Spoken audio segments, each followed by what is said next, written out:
Doctor Fauzia या उनकी वालदा से जब आपकी मुलाकात हुई, उन्होंने कहा कि कोई लीडर इतना सीरियस था इस इशू को लेके, या उन्होंने बेहिसी का इनका जी, बताया? उन्होंने क्या सबके कहा? नाम लिए, लेकिन जब उन्होंने बाबा जी की बात की ना, तो उन्होंने कहा कि वो जिस तरह हमारे घर में आया, मुझे ये फील हुआ कि वाकई इसकी बेटी भी है।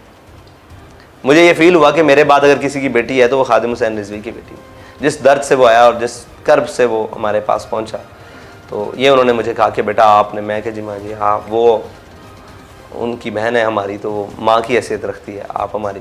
तो उन्होंने कहा कि आफिया को आना चाहिए पाकिस्तान, तो क्या तरीका होगा? मैंने कहा जी उसका तरीकाकार उनको भी कहा था कान में, तो मुस्कुरा पड़ी थी और खुश भी हुई थी। मैंने कहा उसका तरीकाकार ये है कि कैदियों के तबादले होते हैं और बड़े बड़े जगह बात होती है कि आफिया सिद्दीकी अगर बाकी मानदा कैद गुजारनी है तो मैं चला जाता हूँ, अगर कोई किसी भी तरह से वो मान जाते हैं तो मैं चला जाता हूँ, उनकी बाकी मानदा कैद गुजार कर मैं आ जाऊँगा। नहीं, आपने अपने आप को पेश किया? बिल्कुल पेश किया, बिल्कुल पेश किया। और अब तो मैंने सरेआम कहा है कि अगर कोई सिलसिला नहीं बन रहा तो उसकी जगह कैद काटने के लिए हम तैयार हैं।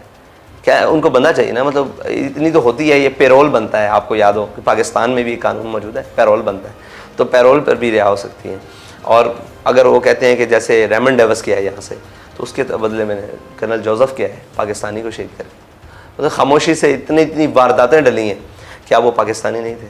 क्या उनका जुर्म आफिया सिद्दीकी के जुर्म से बड़ा नहीं था? जो उनके यहाँ जुर्म है, हम तो उसे बेगुनाह कहते हैं, लेकिन उनके यहाँ जुर्म जो था, उनको तो 86 दिन भी नहीं रख सके, बल्कि बाज़ तो 86 घंटे भी नहीं रहे।